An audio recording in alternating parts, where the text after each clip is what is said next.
happening, guys? Rise Up 44 here on Nalyo Gaming. We're checking out Little Red Lie on the PlayStation 4. Let's jump right in.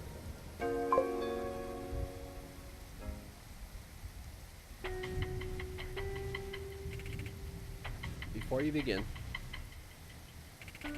would you be willing to answer a brief questionnaire regarding confidential details of your personal and family finances?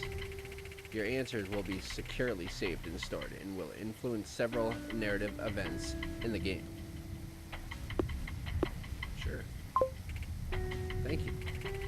In the previous year, was your personal income in excess of $55,143 US, excluding any funds transferred to you by parents, grandparents, or another guardian?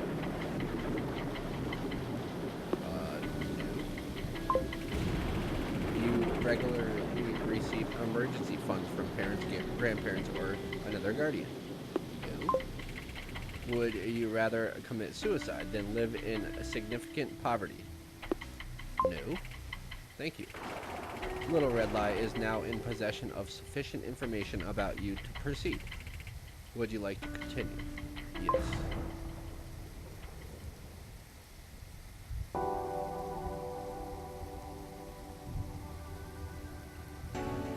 In Dystopia by Sarah Stone. The way I see it, Dystopia is nothing but a distraction from a reality that will be even worse. In Dystopia, faceless stormtroopers tower over the horrified masses as they cling together for warmth.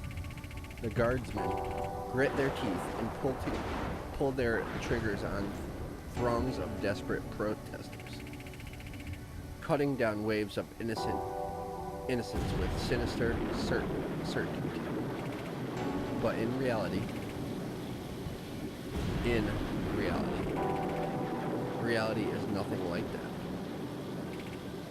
In reality, the police don't need to be scary to scare you.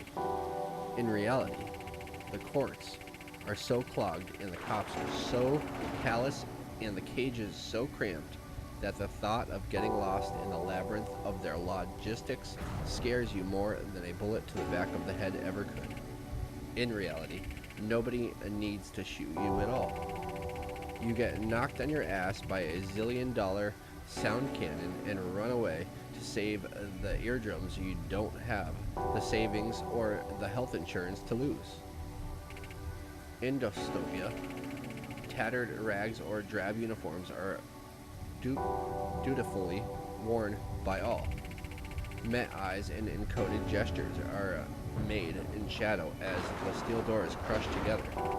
Ragtag rebels rediscover the unity of long-lost ethnic identities, and in each other they find hope, strength, and even if their failure is assured, in Dystopia they gain the one thing their tormentors can never possess: love. But in reality, the only people who even notice you are strangers trying to look down your shirt. In reality, your best friend is a cell phone. A good one, if you're lucky. In reality, you never cared about other people until the other people were other people like you. And you'd put them up the river if they crashed on your couch for longer than a weekend. And who can you blame in Dystopia? It's easy. In Dystopia, the evil and cruel are always up the hill, down the dungeon, through the woods. They want your blood. They want your babies. They want your brainwaves, or the shells of your bodies, the heat of your sexy, starving orifices. But reality is never that interesting. In reality, even the most horrible and seemingly incomprehensible power always ends up being the same old song. A bunch of assholes trying to get rich. In reality, the people frantically obsessed with money are never those people at all. In reality, the people whose whole lives revolve around money are the people who have no choice. because they don't have any. And in reality, the wealthy no longer need a thing from anyone else at all. Not to die in some war, not to live in some place, and not to build something that a robot has built in the time it took you to read this sentence.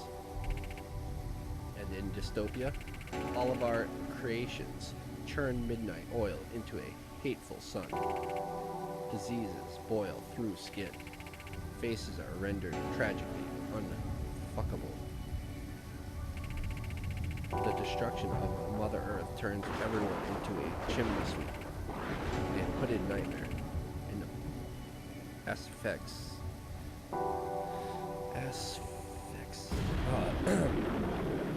A hooded nightmare, an exfis. A hooded nightmare, an exfis. A hooded nightmare, an asphyxiating. A hooded nightmare, an asphyxiating tinker. But in reality, the sky is blue as ever. The air is fever crisp, and the bright stars within it are what you look up at while you wait for an ambulance after being stabbed over an apple that now costs $20. In Dystopia, your only possession is a torn photograph. You end up bartending at a neon-soaked nightclub for futuristic gangsters. But in reality, you could never get that job. And if you were forced to become an outlaw yourself, you'd probably end up being the victim of a far worse crime than you could ever bring yourself to commit. In Dystopia, you finally matter. You're finally going to make a difference. Every oppression ignites you with anger and fury that spurs you into legendary action. But in reality, you are exhausted. Forever exhausted. You think Dystopia is some big story? It's not. It's just a shitty little epilogue that goes on forever.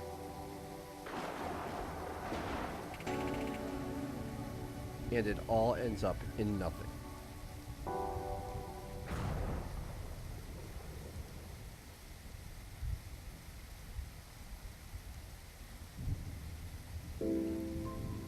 Winter.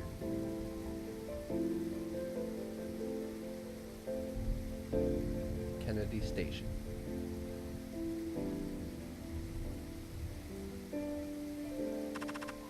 Under the bridge.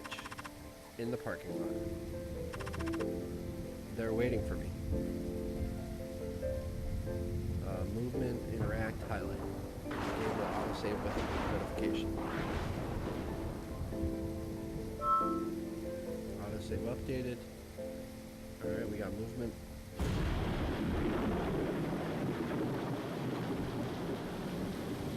Lie about taxi cabs. Lie about gig economy.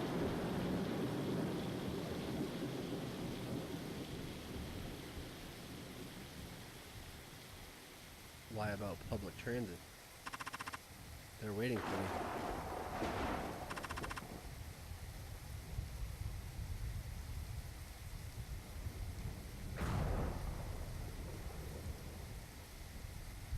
Lie about leaving Toronto.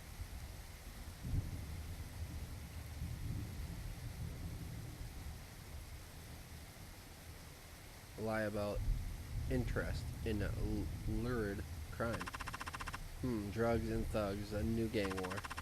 Ah, you've got to love it. The legal assumption of innocence is held, but all the classic dog whistles are in there. A mugshot instead of a real photo. A note that the murdered was known to police. Even the more subtle stuff. Interviews with friends talking about how much he was turning his life around. And an up-and-coming musician. They don't even have to mention rapping. 22 years old, deeply mourned by his 4 young children. This is just a rag designed to piss people off, disgusted as a newspaper. Disguised as a newspaper. Actually, I'll buy it. Might make a good distraction. price has gone up a quarter too. Everything hurts. Huh. Tax cuts to stimulate new business and job growth. Yeah, sure they will. Lie about interest in mainstream entertainment. Award night flub sends celebrities reeling. This is the local free paper. Tons of reductionist nonsense and celebrity crap that I don't find interesting at all. Homeless death spike in downtown core. You know, it would actually cost less to house these people than to pay the cost of them being on the street. I can't understand why people get upset at the idea of free housing. No need to pick up this. We still get it delivered. Alright. There is no way I can negotiate with these people if I don't have a cigarette first. And I don't want to start that conversation on a note of why I've started smoking. You can smoke in the rain like every other failure of a female, of a femme fatale, Sarah. Even if you already had something like half a pack today. Conceal chain smoking.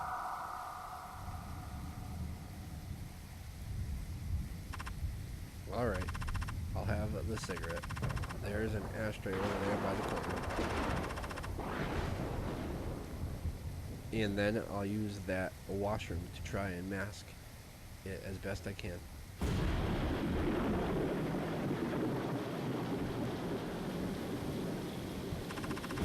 know what they say about the only way to start quitting is to have one. Snow on the ground, rain in the sky, heat in the night. We figured they were lying about how long this kind of climate change would take. And then it turns out that even the worst pessimism wasn't half as bad as it already was. Who knows? Maybe the cigarette is the least toxic thing I've inhaled all day. Still, if I could quit, I would. Too bad you only feel bad after it stops feeling good. Maybe that attitude is a little piece of what happened to everything. Fuck it. I didn't even want this. I'm just delaying the inevitable. I have to tell them the truth. Tonight is the night.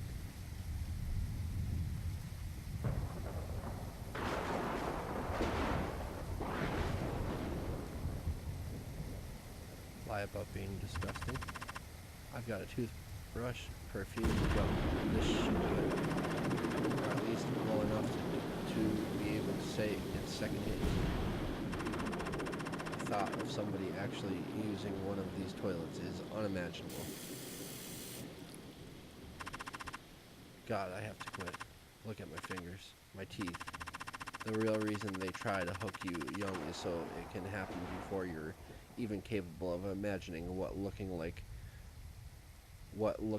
shit would look like.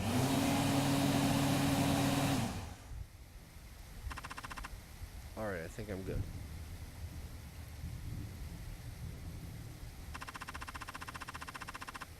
If they don't knock the never-ending construction in the city off, I'm leaving someday. I'll move to Vancouver, I swear to God. I'll move to Montreal, I swear to God. I'll move to Hamilton. Montreal,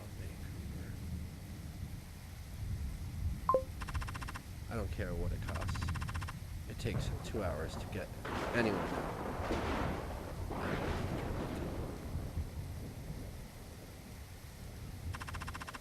A nervous-looking ride sharing. He doesn't want the cat behind him to realize what he's doing.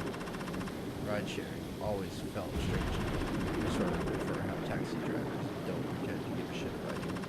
The worst was when the ride-sharing apps started asking you to make all these bullshit, humane, personal comments about your drivers, as if you were talking about a close friend, rather than someone whose struggle you were exploiting.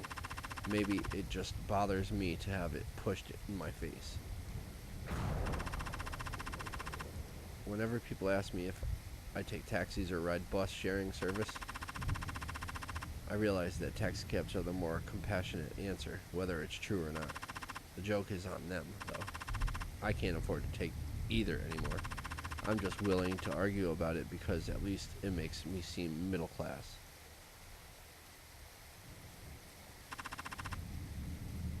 I need to smoke and then cover it up. There's an ashtray over there. Crosswalk and wash. I already did. I already smoked.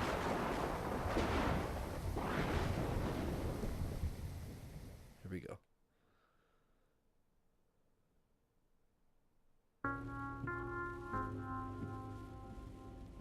Before You Know It by Sarah Stone. Before you know it, you feel like you're right back where you started. Back at home. Back to childhood. Back to depending on the people who should be depending on you. And you're so defined by what you're not. Never married, never successful, never belonging anywhere or to anything. That you don't even know who you are. Still, it's strange to be past what feels like the point of no return and still so far from the end.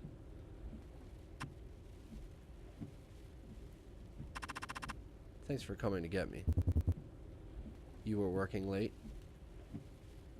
Everybody works late now, and if they don't, somebody else will, and guess what happens then?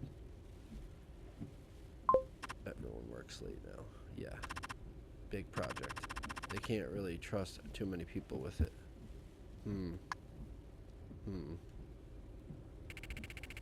I understand that I broke the chain. That without creating a future for it, even the closest family will eventually run out of things to talk about. I'll ask a question about some distant relative, or a restaurant we haven't been to in a long time, just to break up the rhythm of the rain. But I don't really care, and I don't think that they believe I do. The saddest thing, though, is that I think I used to, at least a little bit. You just don't see the point. I mean, what does it have to do with you? Literally, nothing that goes on around you has anything to do with you at all. You're just a sack of shit dragging yourself around from one day to the next. What could you even say about anything that wouldn't make you look like a fool? But still, you have to say something, even if it means pretending to be somebody you used to be in order to hide how you no longer feel like you are anybody at all. What are your plans for the weekend?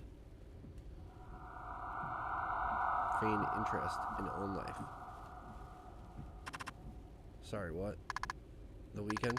What are you doing? Oh. Sleeping and eating, watching movies I've seen a million times, promising to meet with people, and then never getting dressed. Yeah. I'll probably get coffee with Claire and Steve. I'm pretty tired, though.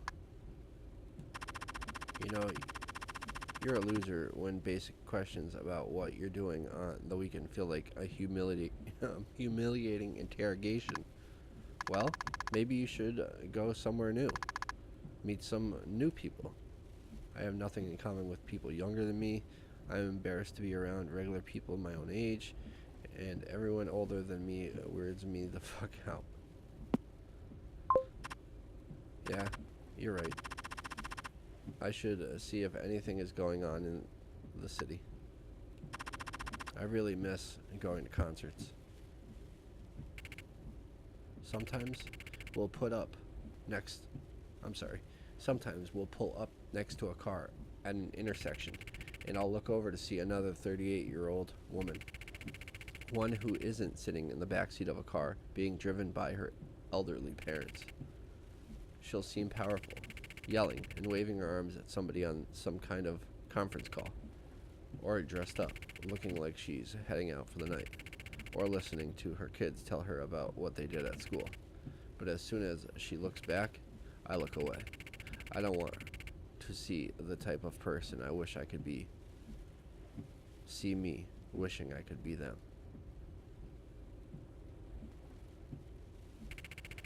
And worst of all is how the space and silence that should be my life gets filled up with guilt instead. Filled with the unspoken sound of how much they've done for me, how much they've sacrificed so that I could be somebody. And here I am. And sure, I could tell you I love them for it, but what would it matter if I did? There isn't a single thing my love can do. I won't survive without my parents, but at least they're the only people who ever care if I'm alive. You can't have less to lose than that. What did you eat today, Sarah? Helpless? They treat me like I'm helpless, and I couldn't contradict them if I wanted to. I'm starving. I had a salad with chicken and a granola bar. Well, we have leftovers if you want. Alright, maybe a bit.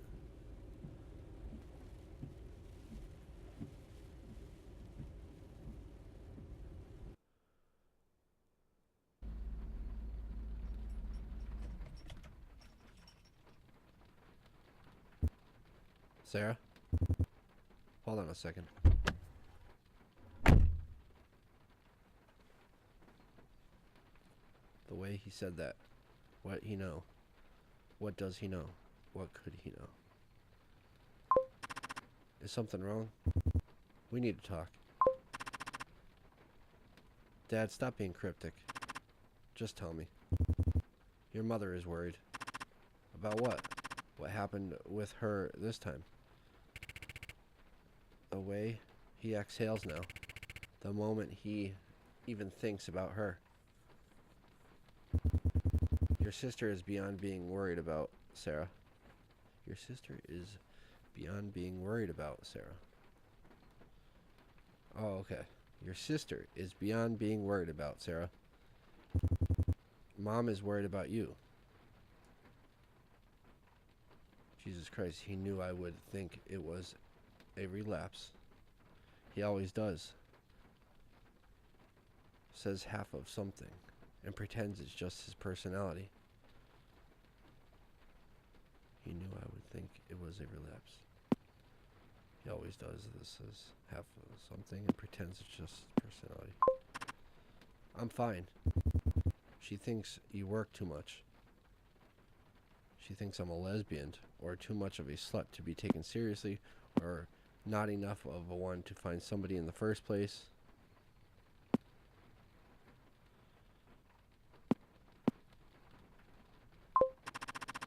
I don't know what that means. It means she wants you to be happy, that your happiness is more important to her than anything else. And she's dying. The unsaid thing always, what, with all that weight it carries? I'm trying. And your sister, you know she's going to need your help. And you know it won't be easy. If you had someone that you could turn to when things got tough with her, it might make all the difference. He always says this, knowing I'll defend her.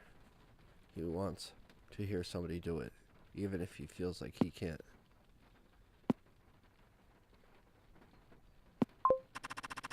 She doesn't need me as much as you think she does. She's more capable than you know. She is. You've always been just like me. You're strong. You don't complain. And you've never been afraid of responsibility. But sometimes I think you can't see that there's more to being strong than being on your own. This has got to be about something more than my romantic life. But what? And why now?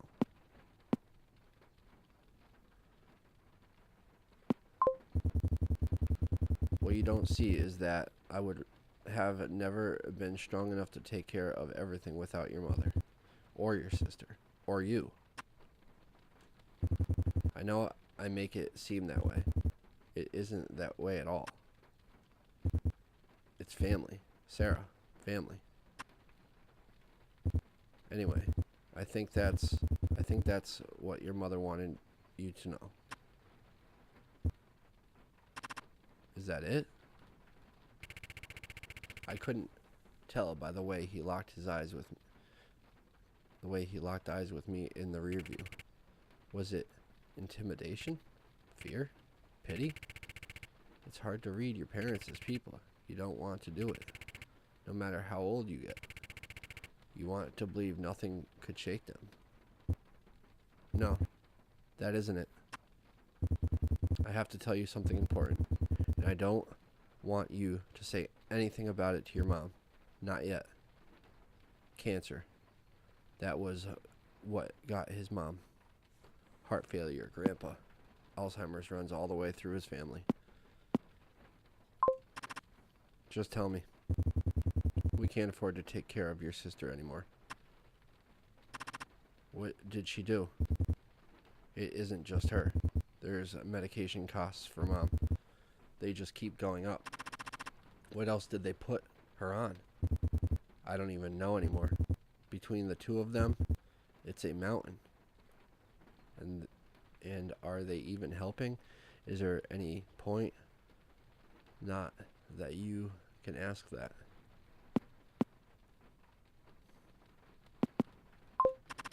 I'm sure they're helping if the doctors say so.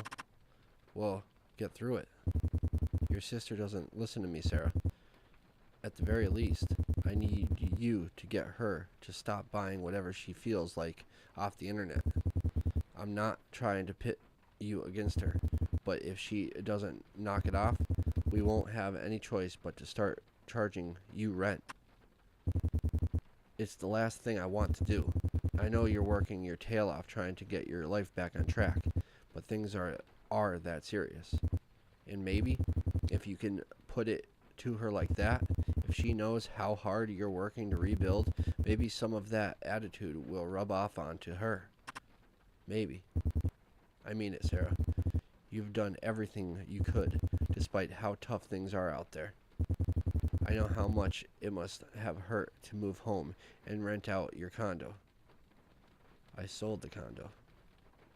I was renting it myself with a roommate you never met. Until I couldn't even afford to do that anymore.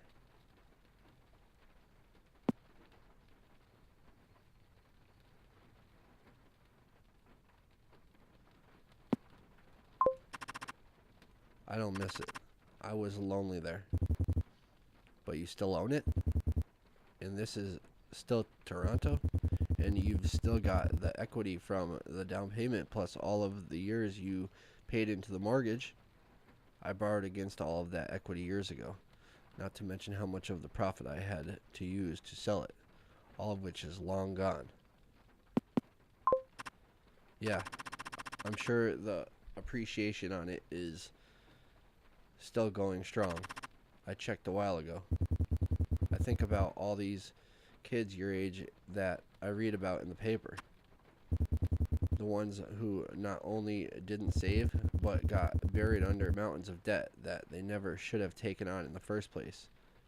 I owe $29,000 on my credit card, $8,000 in outstanding income tax, $3,000 in freelance sales tax I never remitted. Yeah, it isn't worth it to pay all of the interest anyways. Exactly. And we've been paying off your sister's nonsense for years, but not once have you ever come to us to borrow anything. That was what I was going to do tonight, because I'm officially at the end of every rope. The only thing I ever had was too much pride to tell you. I couldn't live with myself if I screwed up your retirement. You and Mom worked so hard for everything you have. So have you. You get up in the morning, you get dressed, and you do it. You do the work. I know they've never appreciated you the way they should, but they will. You're too good to ignore. I lost my job 6 months ago. I sit in a cafe all day, dressed for interviews, jobs with hundreds of applicants who are far more exploitable. As long as I'm getting paid something. So basically everything that's going on right now is a lie. That's what I'm understanding. What I'm reading, what she's saying is what her thoughts are, but what she's telling her father, everything that's coming out of her mouth is complete lies. As long as I'm getting paid something, I can manage. Being noticed isn't always for the best, though. Well, if they don't come around, Somebody else will. And I'm hoping that your sister will too. She needs to do more than anybody. I can't help her. I can't help you. I can't help anyone. I'll do my best. You always have. I'm proud of you, Sarah.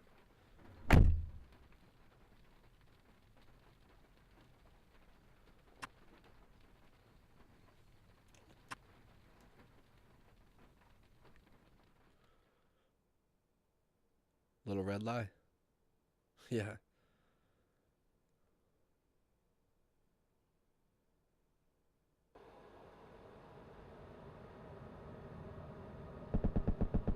Before you blow your brains out over some attractive, upper middle class white woman just because you would fuck her brains out, I was thinking maybe we could take a moment to talk about the things she told you. To talk about the things that people like her will never tell you. The Money by Arthur Fox.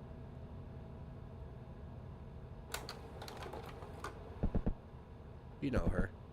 Overeducated, underemployed, bridging into 40 with no real prospects, no real anything.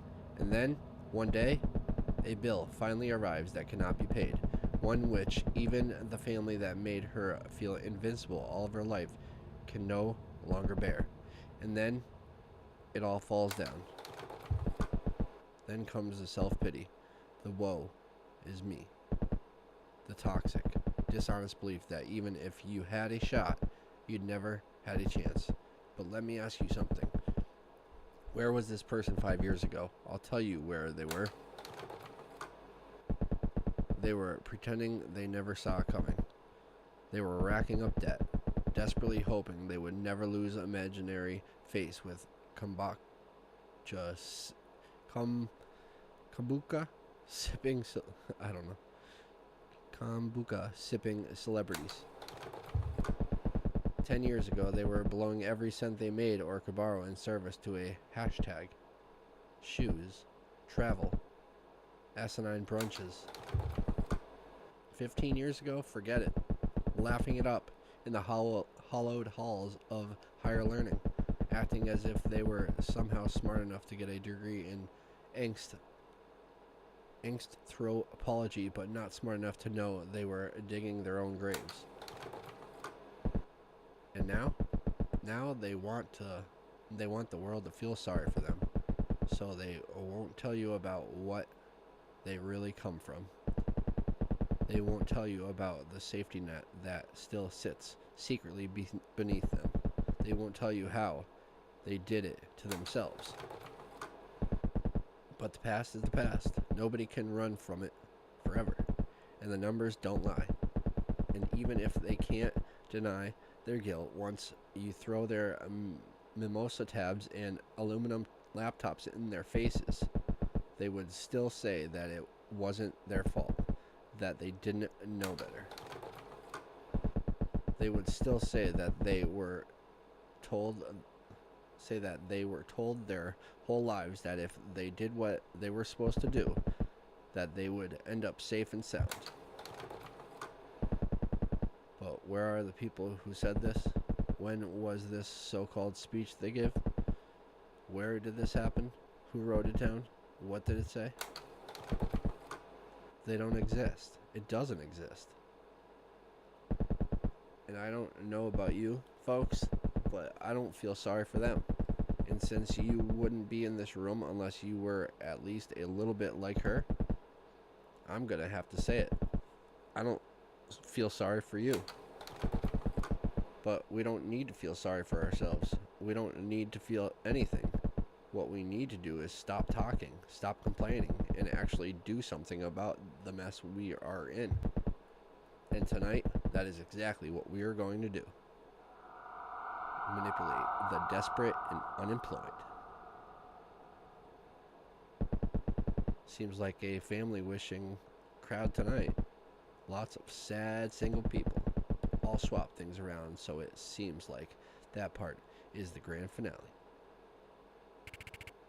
Ladies and gentlemen, I want to begin by telling you that if I've learned one thing, it is this.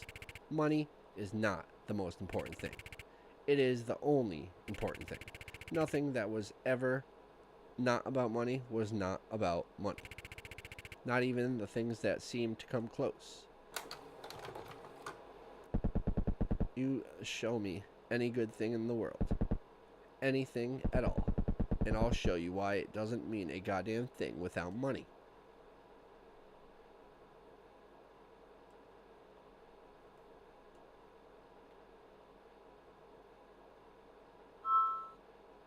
Alright.